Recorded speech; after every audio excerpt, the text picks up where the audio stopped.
creciendo a la manera de Dios. Mano Martín, te pido un favor, ¿puedes apagar el monitor? El tema número 3 se llama Creciendo a la manera de Dios. No sé si a ustedes les ocurra lo mismo que a mí, pero cuando yo comencé en mi vida cristiana a los 17 años, empecé a memorizar algunos versículos y los primeros cantos que entonábamos ahí en la iglesia fueron quizás los que se quedaron más grabados en mi mente. Conforme ha pasado el tiempo, ahora se me hace más difícil memorizar. Pero no sé si sea un fenómeno nada más de mío, o quizás, ¿verdad?, que ya tenga mi edad, digamos, yo recuerdo más cuando estaba más joven, ¿no?, lo que yo aprendí de más joven. Quizás se deba parte de lo mejor de nuestra mente. Pero había un canto que entonábamos, que se ha platicado de mi amigo Alejandro, en realidad es compositor. Este canto se llamaba El mundo sigue y sigue. Y la primera estrofa decía así: el mundo sigue y sigue dando vueltas, solo ha dado vueltas muchas más. Nosotros nos sentamos y esperamos que algún día quiera cambiar. Y después decía el coro: así no cambiará, así no cambiará. Quienes lo pueden cambiar, aquí están. Solamente hay una frase de este canto, pero creo que es entendible, ¿verdad?, de qué se trata. Se trata de que el mundo sigue cambiando, los conceptos culturales y filosóficos han cambiado completamente. No puedo decir incluso que hayan evolucionado, sino que han cambiado radicalmente. Y lo podemos ver a través precisamente de toda la filosofía y las ideologías que están lacerando la moral en este mundo. Y como creyentes y como padres, tenemos enemigos verdaderamente peligrosos. Sabemos que Satanás es uno de ellos. La Biblia, ¿verdad?, lo señala de esa forma. Pero también la misma Biblia señala otros enemigos más. Y estos enemigos son identificados plenamente por el apóstol Juan, quien dice en su carta, en la carta primera a Juan 2:16, y pueden buscarlo por favor. Primera de Juan 2:16. Y tienen que ver precisamente con nuestro carácter, con la respuesta que tenemos ante las ideologías. Pequeño paréntesis. Me faltó dar la bienvenida a Daniel. Daniel, bienvenido. Te fuiste muchos meses, pero ya estás de regreso. Dios te bendiga, hermano. Bien. ¿Tenemos 1 Juan 2:16? Puestos de pie, como dice, por favor. Adelante, hermanos. Porque todo lo que hay en el mundo, los deseos de la carne, los deseos de los ojos y la vanagloria de la vida, no proviene del Padre, sino del mundo. Pueden sentarse, por favor. Estos también son enemigos peligrosos, hermanos. Pero en ocasiones, aunque hemos creído en Cristo, y podemos decir que tenemos una vida que espero yo no sea movida por la religiosidad, sino por convicciones, para poder estar aquí, ¿verdad?, cada domingo o en cada culto, para poder quizás, ¿verdad?, tener a lo mejor algunas prácticas o ejercicios espirituales, que no sea una motivación religiosa, que sea una convicción de vida, la convicción que el Espíritu Santo obra para transformar nuestras mentes. Dios quiere transformar nuestras mentes, pero el mundo desea todo lo contrario. Incluso nuestra carne desea todo lo contrario.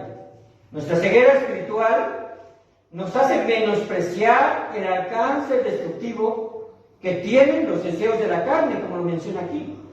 Todo lo que hay en el mundo, y dice los deseos de la carne.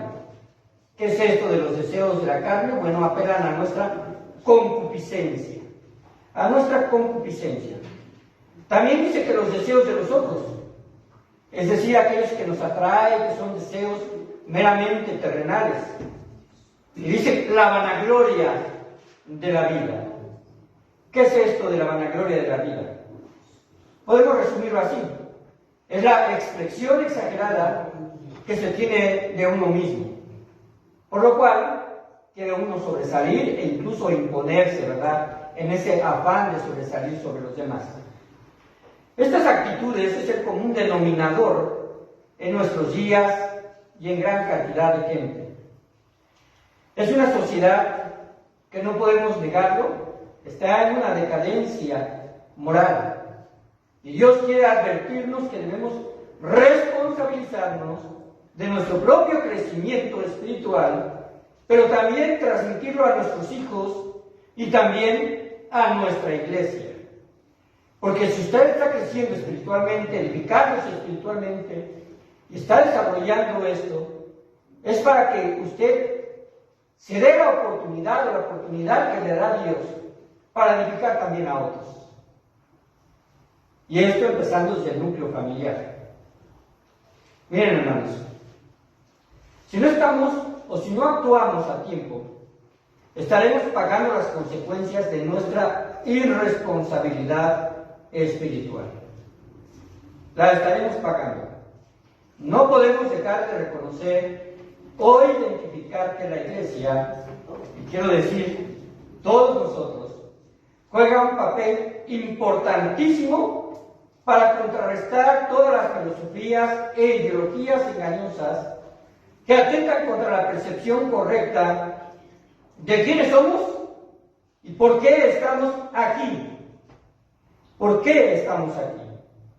Todas estas filosofías erradas nos están dirigiendo al punto en donde la fe verdadera se está, incluso, vamos a decirlo así, diluyendo. Y lo digo entre comillas, porque una fe verdadera no se puede diluir.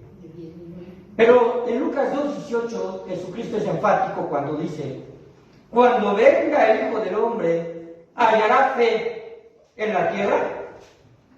Es decir, habrá quienes defendieron con ímpetu y con constancia las convicciones bíblicas que precisamente señalan y guían nuestra vida.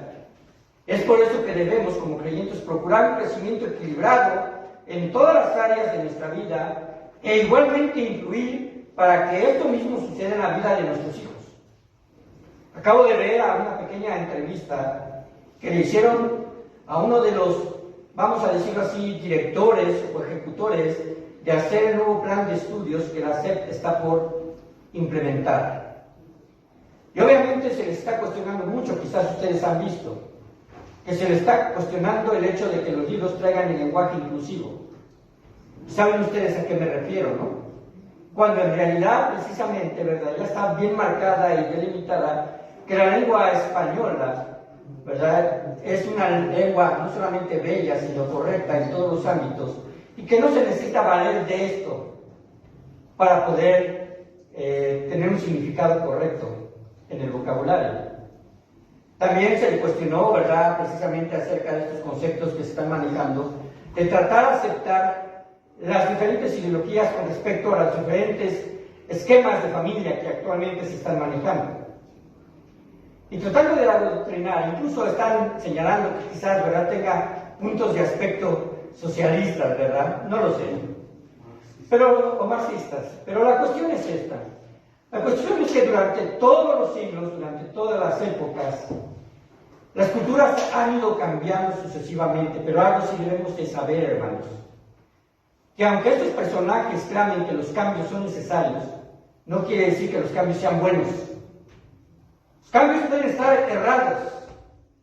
Y esto lo podemos nosotros saber, y no solamente por las escrituras, porque las voces que se han levantado delante de ellos no son de personas religiosas solamente, sino de personas conocedoras del lenguaje, de personas que defienden, ¿verdad?, la vida, de personas que defienden la familia como núcleo celular de la sociedad. Entonces, nosotros como iglesias, ¿qué es lo que debemos de hacer como iglesia? La pregunta surge en relación precisamente a que somos individuos y debemos nosotros precisamente crecer como individuos creyentes. ¿Cómo crecer entonces como creyentes y cómo influir para que otros crezcan de la misma forma? En Lucas 2:39, y vayan ahí, quiero centrarme precisamente en esta idea o en este modelo que parte de la vida misma de nuestro Señor Jesucristo. Lucas 2:39.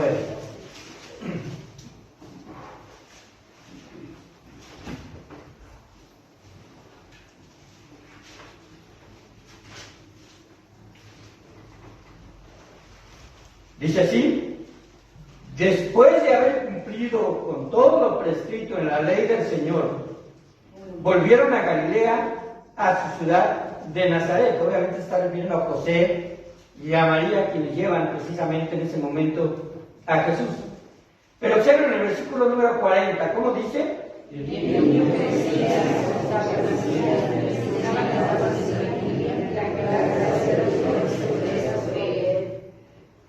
Siempre hemos sido enfáticos en que el creyente debe de buscar crecer para llegar a la estatura del varón perfecto, a la medida de Jesucristo.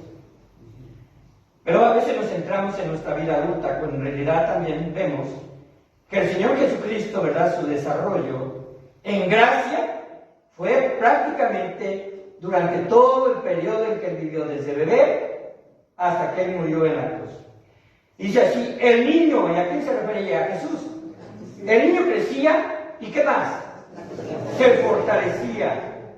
Y después, y se llenaba de sabiduría, es decir, había un aprendizaje que lo llevaba a ser sabio.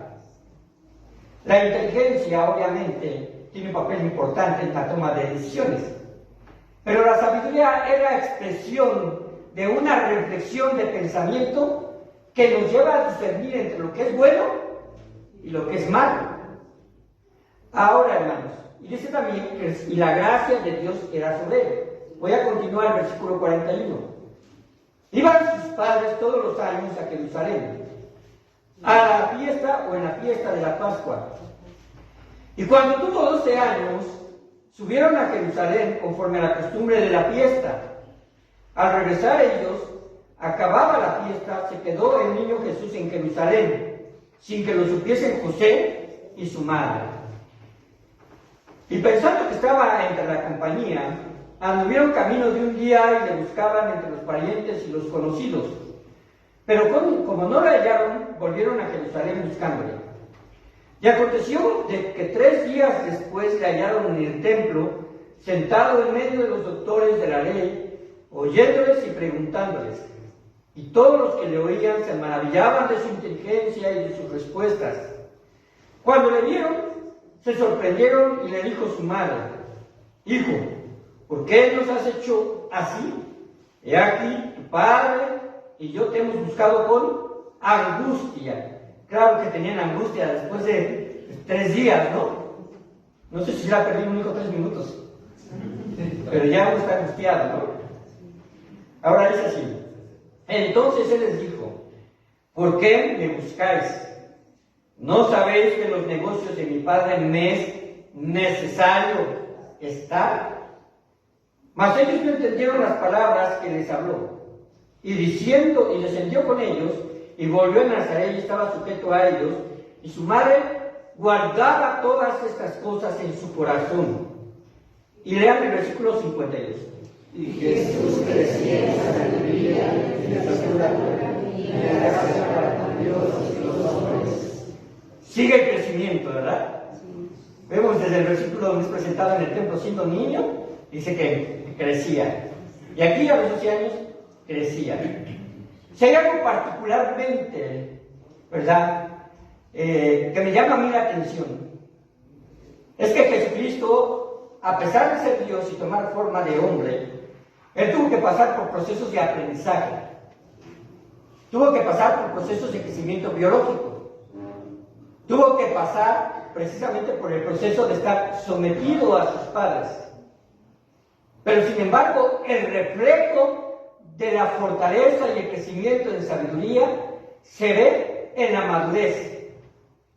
Y un niño que ya disertaba con los escribas, con los fariseos, en el templo, en donde se sentaba el Sanedrín, vamos a decirlo, un niño de 12 años frente a catedráticos universitarios, discernía con ellos y respondía a sus preguntas en base a lo que en ese momento atendía el interés, los mandamientos de Dios. Una capacidad, ¿verdad?, que nuestro Señor Jesucristo obviamente se desarrolló porque Él es Dios. Y vamos a ver que en realidad nosotros nos encontramos en cierta desventaja. Pero sin embargo ese niño, ¿verdad?, se sujeta a sus padres y les dice: no es necesario estar en los negocios de mi Padre, testificando y predicando y enseñando sobre el reino de Dios. No se dice que era lo que disertaba con los fariseos, pero yo le apuesto a que ninguno de nosotros ha sentado a disertar sobre la ley con un fariseo. Podría uno intentarlo, ¿no? Pero son personas que son precisamente educadas desde pequeñitos. Sería un buen reto, no para mí, para otro pastor, pero sería un buen reto. Ahora, hermanos, aquí podemos identificar en el último versículo 4 aspectos de crecimiento en la vida de Jesús que debemos de considerar. 4 aspectos de crecimiento en la vida de Jesús que debemos considerar. El primer aspecto: Jesús crecía, y voy a intercambiar el orden, porque quiero mencionar esto. Jesús crecía en estatura. Ahí dice primero que crecía en sabiduría y en estatura. Pero quiero invertir los conceptos. ¿Por qué? ¿Por qué quise empezar en este orden? Porque es el más obvio de todos. Porque todos crecemos biológicamente. Un desarrollo normal, ¿verdad?, nos lleva a crecer biológicamente. Sobre todo en cierta etapa donde los niños parece que dicen que dan el estirón, ¿no?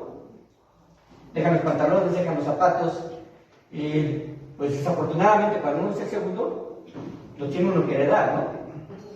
Pero así sucede, cuando sucede en las familias que eran más grandes. Todos crecemos biológicamente. Cristo tuvo un desarrollo normal, como cada uno de nosotros. Está fácil decir que Dios nos formó con una identidad que está definida por nuestra biología, hermanos. Dios nos formó con una identidad que está definida por nuestra biología, y no por una percepción equivocada que actualmente algunos la consideran como una construcción de la personalidad. La personalidad se basa precisamente en la identificación que tiene uno de lo que es biológicamente también. Así que, hermanos, esta construcción de la personalidad que se ha llevado al extremo, a donde ahora hombres se sienten mujeres o mujeres que se sienten hombres,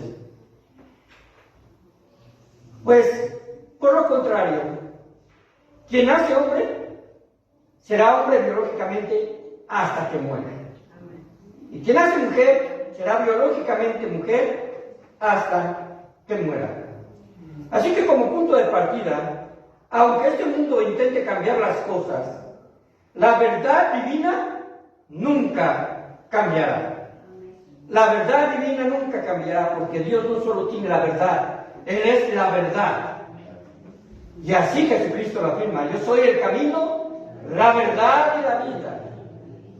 Así que, hermanos, podemos ver este primer aspecto en relación, y muy brevemente. Pero el segundo aspecto atañe más a la consideración que tenemos de parecernos más al Hijo de Dios. Dice que Jesús crecía en sabiduría. Jesús crecía en sabiduría. Es claro, hermanos, que nos encontramos en desventaja si nos comparamos con Jesús. Él es Dios, y como tal, aunque tomó forma de hombre y se hizo semejante a nosotros y fue sometido a tentación, Él estuvo libre de toda concupiscencia. Quizás no hemos considerado esto, y quizás algunos puedan decir: bueno, entonces brincamos, ¿no? Pero en realidad, hermano, tuvo Jesucristo varios aspectos especiales, entre ellos su nacimiento virginal. Un nacimiento que fue obrado por el poder del Espíritu Santo. Era necesario para romper la maldición que cernía sobre el hombre, de que el hombre venía con pecado. ¿Qué es la concupiscencia? Es la inclinación a pecar, o un deseo perverso y apasionado por hacerlo. Es claro que cuando Jesús fue tentado, Él rechazó voluntariamente todo deseo de desobediencia, porque su deseo fue siempre hacer la voluntad de su Padre. Es decir, Él no tutubió, Él no tuvo duda cuando se presentó, ¿verdad?, y Satanás a tentarlo. Ahora, ¿qué necesitamos para crecer en sabiduría? Número 1, su palabra.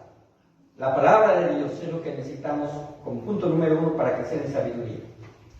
Primera de Pedro 2:12. Por favor, las damas, léanlo en voz alta, desde sus lugares.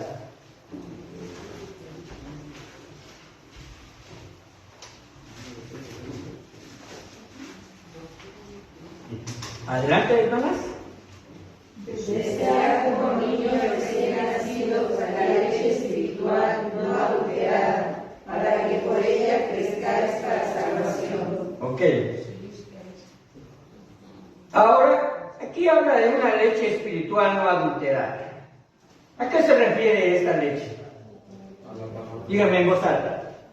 A la palabra de Dios. La identificamos como las Escrituras, ¿cierto? Está hablando de una forma metafórica, es una forma literaria de expresar las cosas.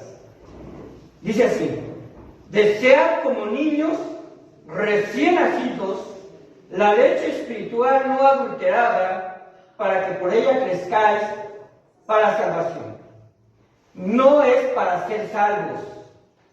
Esta inclusión precisamente de esta palabra tiene que ver porque soy salvo. Es como decir, por ejemplo, tómate este jarabe para tu gripa. ¿Es para la gripa o es por la condición de que estás enfermo? Es por la condición de que estás enfermo. Entonces hace una aseveración directa a nuestra salvación.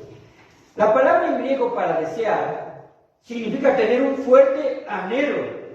Ahora, la ilustración de un niño mamando la leche de su madre es muy intensa, hermanos. Y las hermanas lo van a entender. Es muy intensa.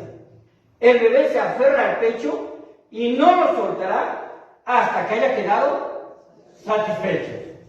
No lo soltará. No sé si al niño le importe que la mamá tenga llagas. No sé si al niño le importe que a la mamá le duela. Porque es una situación que algunas mamás llegan a vivir, ¿cierto o no? Y no se trata de hablar de eso como un tabú. Es algo que Dios puso precisamente en el ser humano y en la naturaleza de la maternidad. Pero ¿cómo se aferra el bebé? El énfasis está en cómo se aferra al bebé. No lo va a soltar hasta quedar satisfecho.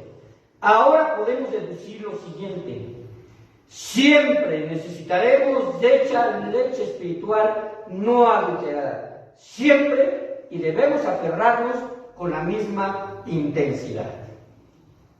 Con la misma intensidad. Yo quiero decirle algo. Si usted lleva una lectura sistemática diaria y se hizo el propósito de leer la Biblia de forma diaria, yo le invito a que la lea con discernimiento y con concentración. Que no haga la lectura y a los 15 minutos o una hora dije, ¿qué fue lo que leí? ¿Me explico? Porque llega a pasar. Estamos más concentrados en cumplir que en reflexionar, en poner toda la atención. En cada momento de nuestra vida, las Escrituras deberán estar presentes, porque cada día encontrarás cosas nuevas para ti. Cuando dice que no es adulterada, quiere decir que tiene un propósito correcto, que es pura, que contiene la verdad, que no hay intenciones ocultas atrás de la palabra de Dios. Cuando las Escrituras son utilizadas de forma incorrecta, adulteramos el significado y el propósito por el cual están escritas. Haga de su vida una vida de amor por la palabra de Dios. Número 2, ¿Qué necesitamos para crecer en sabiduría? Ya vimos que necesitamos su palabra. ¿Qué necesitamos? Desarrollar el temor a Dios. Desarrolle el temor a Dios. Proverbios 1 del 1 al 7, ahora léanlo los varones en voz alta, por favor. Proverbios 1 del 1 al 7.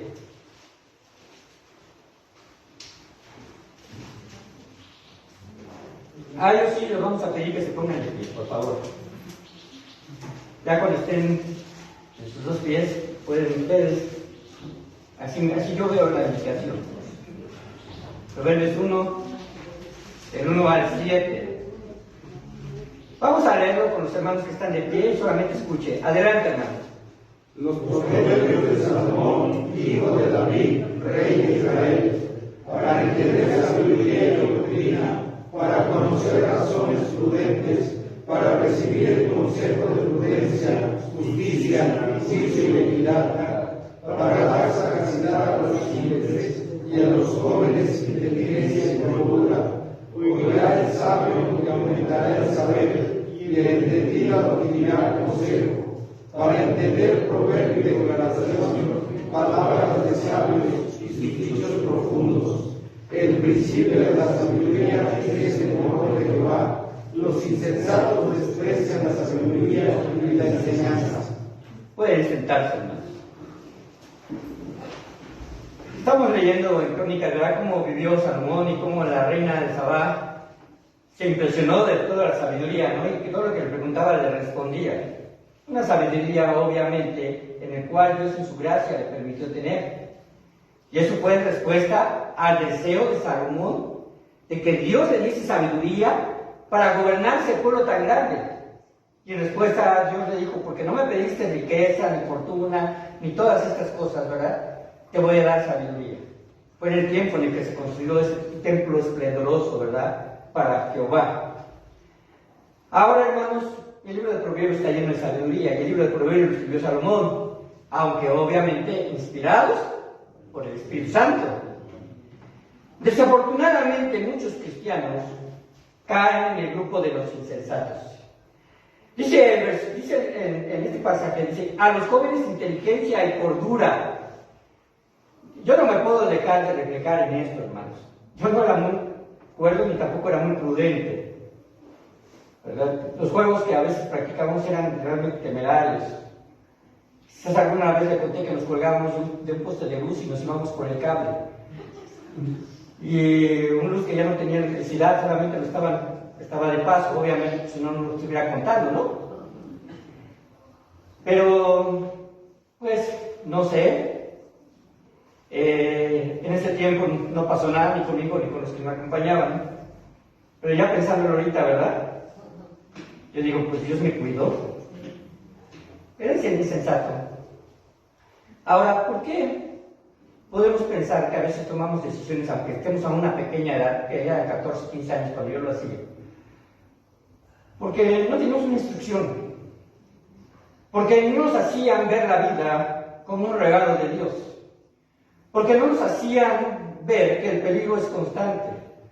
Porque no nos hacían entender que tomar ciertas decisiones nos podían llevar a peligros que nos ponían en riesgo nuestra salud, ¿verdad? O quedar incluso a lo mejor mal físicamente.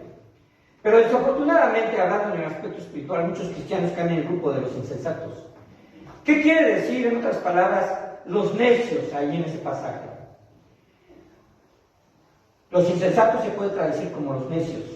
El temor a Dios, hermanos, es el principio de una vida de sabiduría. ¿Por qué hablamos acerca del temor de Dios? La palabra temor, hermanos, a veces se ha tratado de dar una connotación diferente cuando se habla acerca del temor precisamente a Dios, o de temor a la muerte, o de temor a ciertas cosas. Se trata de diferenciar entre un miedo y el temor a Dios se ha diferenciado como un temor reverente. Pero la palabra en hebreo y la palabra en griego no cambia. La palabra en hebreo y la palabra en griego no cambian. También refleja un temor que nos puede llevar precisamente a reaccionar por miedo. Ahora, cuando hablamos acerca de Dios, podemos entender que el principio sí es un temor reverente pero también es un temor que debería de causarnos precisamente, vamos a decirlo así entre comillas, ese miedo natural que deberíamos de saber o de entender que estamos frente a un Dios santo que no puede ser burlado, ante un Dios santo que puede disciplinarnos, ante un Dios santo que paga con justicia las obras de maldad. El temor a Dios es el principio de una vida con sabiduría. Cuando alguien teme aventarse de una altura de 30 metros hacia el vacío, y no lo hace, está ejerciendo prudencia. ¿Por qué? Porque sabe que a lo mejor va a morir, ¿no? Cuando alguien ve un producto en un envase que dice veneno, por temor, no lo toma porque tendrá consecuencias fatales. El temor a Jehová se desarrolla cuando comprendemos la gravedad del pecado y sus consecuencias. El pecado conduce a la derrota en la vida del creyente. Es lamentable que algunos cristianos solo se acerquen a Dios en tiempo de crisis. Es lamentable, hermanos. ¿Por qué? Parece que temen más a las circunstancias que lo rodean que al mismo Dios. Y muchas veces solo están sufriendo las consecuencias de sus malas decisiones o del patrón pecaminoso en el que se enredaron, pero que al salir de ese problema se olvidan de quien tuvo misericordia de ellos. Esto en realidad, hermanos, no debería de suceder. Porque cuando el Señor permite que entremos en una crisis, nos está diciendo, aquí estoy para ayudarte. Cuando nos permite que caigamos como cristianos en alguna situación que por nuestras malas decisiones nos han llevado precisamente a un problema grave, nos está indicando que es a partir precisamente de las consecuencias de esas decisiones. Pero aún en medio de ellas, no nos deja solos. ¿Pero qué espera? Que reaccionemos. Si ustedes han visto o han leído la palabra del hijo pródigo, y cuando está ahí comiendo algarrobas, y está en medio de los cerdos malolientes, recuerda lo que vivía en la casa de su padre, y lo que tenía, y de lo cual ahora no tenía derecho de exigir. Sin embargo, dice que volviendo en sí, dijo, volveré a la casa de mi padre, y le diré, Padre, he pecado contra el cielo y contra ti. Ya no soy digno de ser llamado tu hijo. Hazme como uno de tus jornaleros. Yo le pregunto si cada uno de nosotros realmente está dignificado para ser llamado hijo de Dios. Cuando representamos, ¿verdad? Y cuando somos identificados con Él, con un Dios santo. En realidad, hermanos, llegamos a la conclusión sin ser dignos de nada de parte de Dios, pero en su gracia nos salvó, no por obras de justicia que nosotros hubiésemos hecho, no por las obras, por su simple gracia y misericordia. Ahora, ¿fue fácil para Dios suplir esa necesidad de salvación? Claro que no. Hubo un pago, y fue la muerte de Jesucristo en la cruz. A través de ese sacrificio es posible que nosotros seamos adoptados como hijos suyos. Ahora, surge otra pregunta. ¿Qué necesitamos en el siguiente punto para crecer en gracia para con Dios y los hombres? Que podríamos separarlo para con Dios y también para con los hombres, pero vamos a verlo de una forma junta. Yo le digo algo, cuando usted crece en gracia delante de Dios, va a crecer en gracia delante de los hombres. Es una reacción lógica, es una reacción en cadena. ¿Qué necesitamos? Primero de lo que necesitamos es orar. Vayan a Filipenses 4, del 4 al 7. Filipenses 4, del 4 al 7.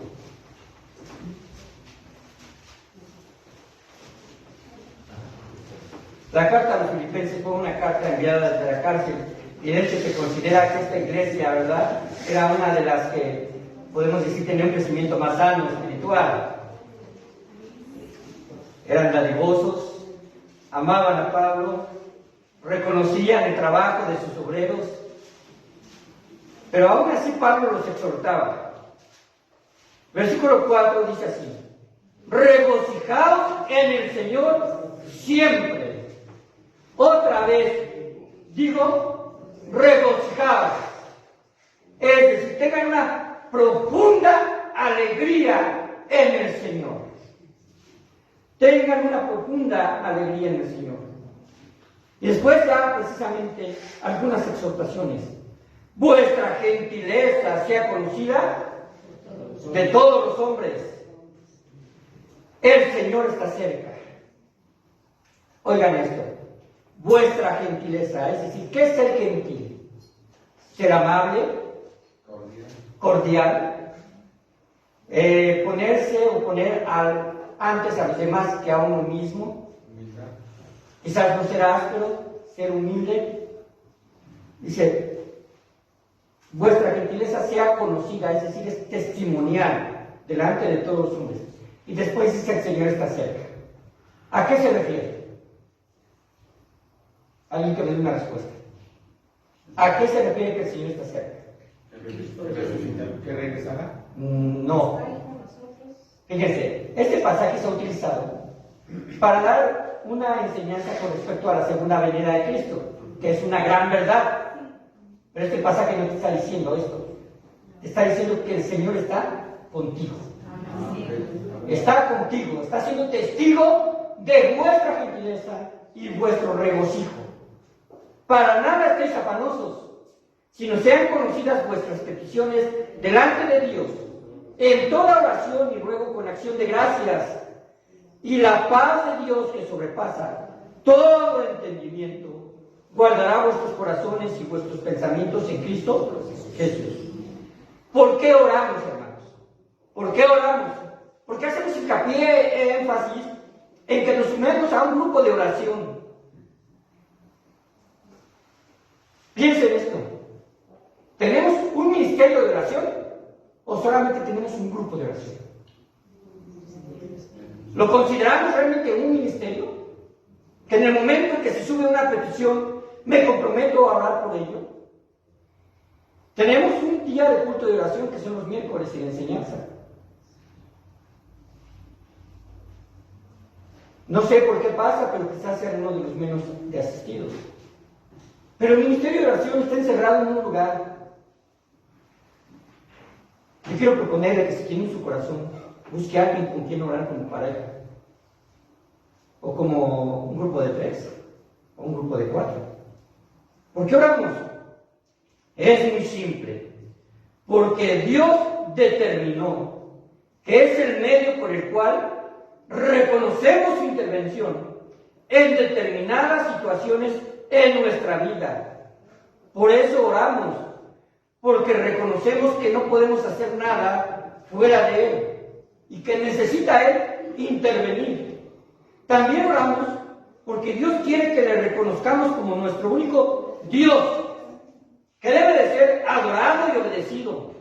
Oramos porque Dios nos ayude a discernir su voluntad. Oramos porque estamos incapacitados para enfrentar las tentaciones en nuestra vida por nuestras propias fuerzas. Oramos para tener la convicción de que debemos de perdonar como Él nos perdonó. Oramos para que Dios nos libre de todo mal. ¿No dice esto mi Padre nuestro? Que es el modelo perfecto de la oración, en donde no se olvida ni siquiera el orden, empezando en el reconocimiento de Padre nuestro que estás en el cielo, santificado sea tu nombre, hágase tu voluntad así en la tierra como en el cielo.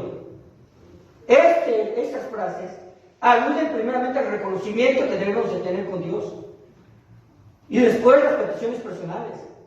El pan nuestro de cada día, dánoslo hoy. ¿Le ha faltado el pan? La pregunta es: ¿le falta orar? Perdona nuestras ofensas, como también nosotros perdonamos a quienes nos ofenden. Ese mandamiento, hermanos, parece un mandamiento condicional, pero debe ser la reacción natural de que si queremos perdón, debemos aprender a perdonar. Tenemos, hermanos, su promesa de que la oración ferviente del hombre justo puede lograr mucho. Santiago 5, 16 al 18. Santiago 5, 16 al 18. Hermano Enrique, ¿quiere leerlo en voz alta, por favor?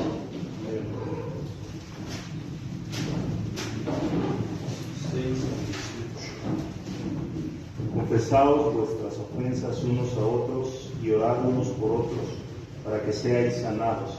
La oración eficaz del justo puede mucho.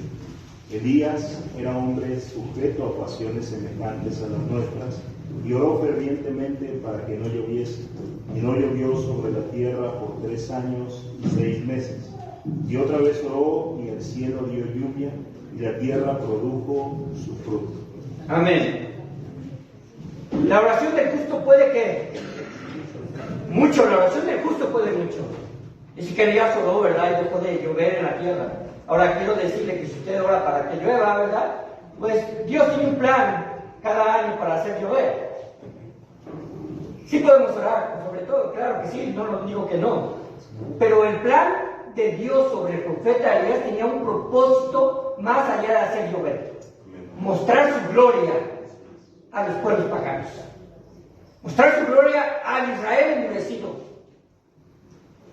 Ahora, hermanos, la fe del justo puede mucho. Oramos para que el nombre de Dios sea glorificado en nuestras vidas, creyendo en Él tanto como para acudir con frecuencia ante Él en oración. La oración abarca 2 aspectos: comunicación y comunión. ¿Recuerdan la oración del fariseo y publicano? El fariseo solamente tenía un área, estaba comunicando a Dios lo que él era, pero no tenía comunión con Él. ¿Por qué puedo decir que no tenía comunión con Él? Porque no tenían en común lo que Dios quiere para la vida de un hombre con humildad, como reconocimiento. Lo que debemos de tener en común con Dios, hermanos, no es en base a acuerdos que queremos hacer con Él, sino a su voluntad. Porque a veces oramos creyendo que podemos tener acuerdos. Dame, Señor, un mejor trabajo y entonces sí te doy, ¿verdad? Dame, Señor, un trabajo de 5 días y entonces ya puedo ir al templo. Dame, Señor, esto y entonces sí. Como si pudiésemos nosotros poner acuerdos delante de Dios, cuando su voluntad es perfecta y absoluta y sabemos lo que Él quiere. Así que cuando oramos, buscamos y deseamos hacer la voluntad de Dios. Y último punto, ¿en qué debemos de crecer? En tener comunión con los demás. Filipenses 4, 2 y 3. Si no cerró su Biblia, la vamos a encontrar rápido, ¿verdad? Filipenses 4, 2 y 3. ¿Lo tienes, hermano Emanuel? Adelante, hermano, con esa voz fuerte. Luego al ya que sean muy felices del Señor, así mismo te ruego también a ti, compañero fiel, que ayudes a estas que compartieron justamente conmigo en el Evangelio, complemente también con los más cuyos nombres están escritos. Te quise probar en la lectura, pero tengo más en la cita. Ayúdenme a buscarlo, hermanos, si tiene una concordancia. Dice, con toda humildad y mansedumbre, soportándonos con paciencia los unos a los otros. Efesios 4:1. Gracias, hermano.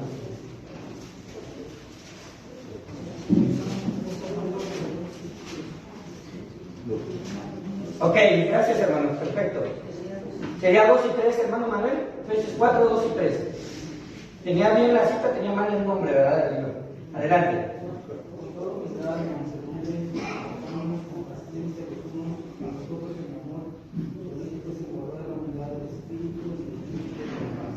Gracias, hermano. Ahora, ¿qué tiene que ver la comunión con estos aspectos del carácter?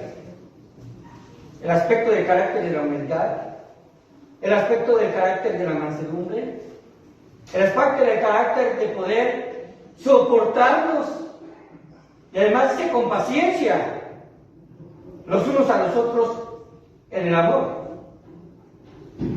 Bueno, que los otros los tengan, los unos que nosotros no tanto, ¿verdad? Solícitos en guardar la unidad del espíritu en el vínculo de paz. Creo que muchos pueden decir lo siguiente. Esta es una frase que se me llegó a la mente, pero en realidad tiene mucha verdad. La persona más difícil con la que he lidiado es la que veo cuando estoy frente al espejo. Porque no somos monedita de oro, ¿verdad? Porque somos difíciles. La comunión entre creyentes, hermanos, es la consecuencia de tener una misma fe y regirnos bajo los mismos mandamientos. Y debemos reconocer que somos temperamentales y a veces hipersensibles. Ahora, hermano, aquí tengo una pequeña ilustración que no pasó en esta iglesia, no pasó en esta tierra, pero en cierta ocasión una esposa le dijo a su esposo: ¿te puedo hacer una pregunta y me puedes contestar con sinceridad? Después de pensar un poco, el esposo le dijo: dime, ¿cuál crees que sea mi peor debilidad como persona? Creo que eres un poco sentida, le dijo su esposo. A la que la mujer le respondió: quiero el divorcio.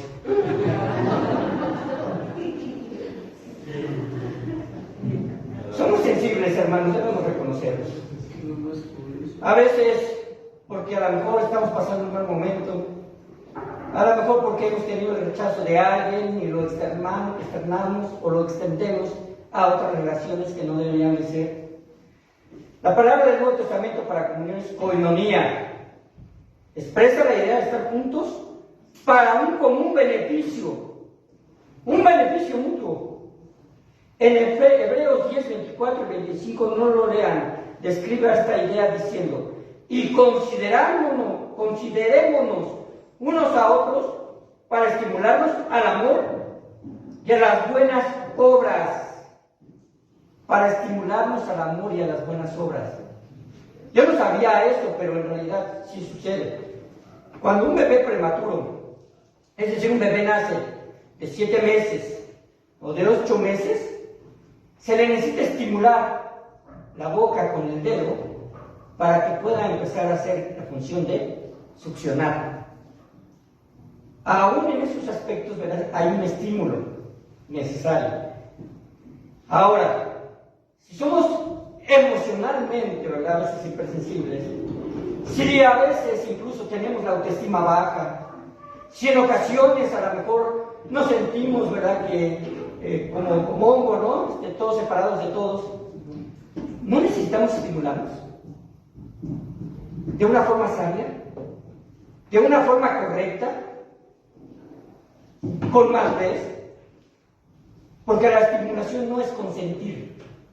La estimulación es llevar a otros a recapacitar en amor.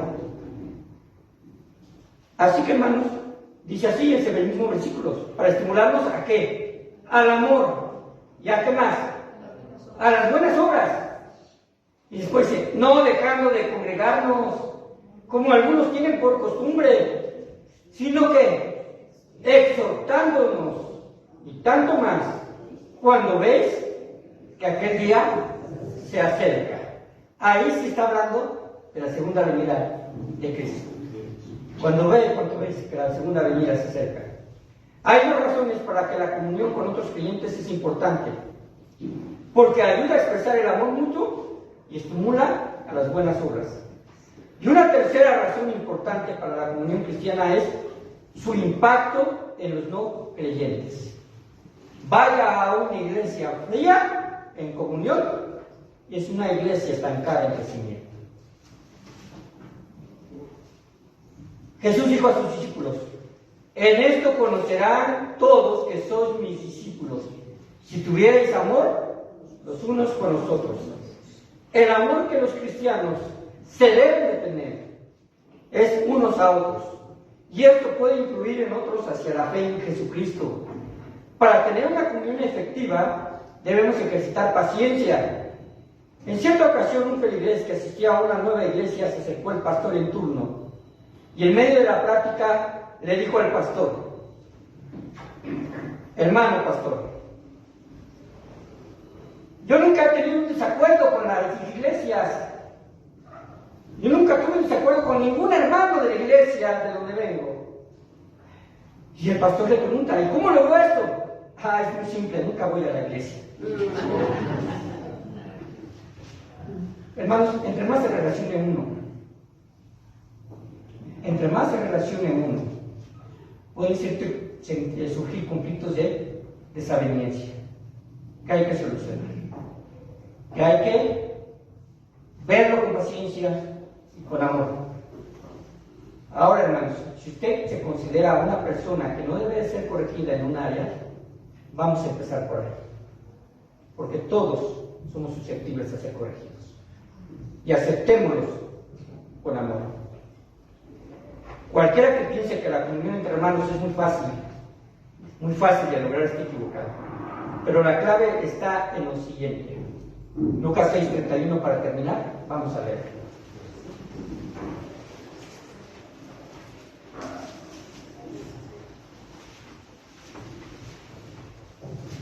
Puestos de pie.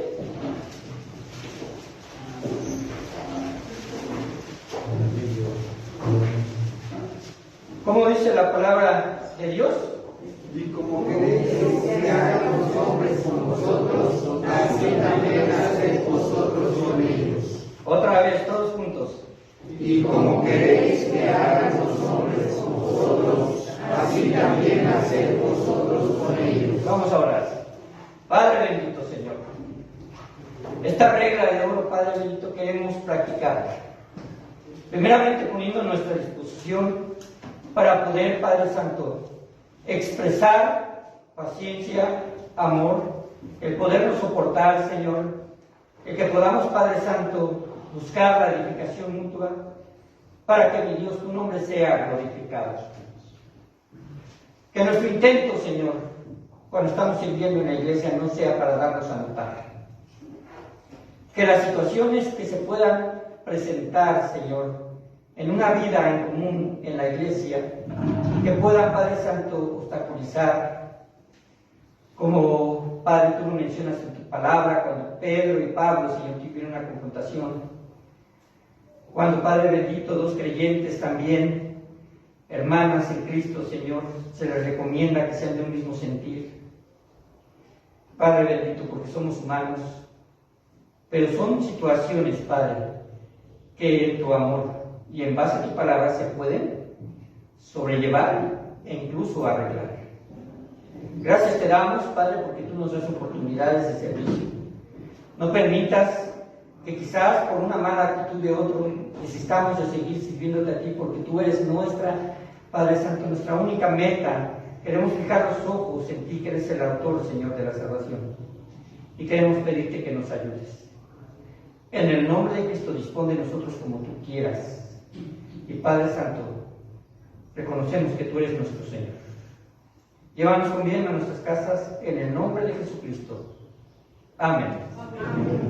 Dios les bendiga, hermanos.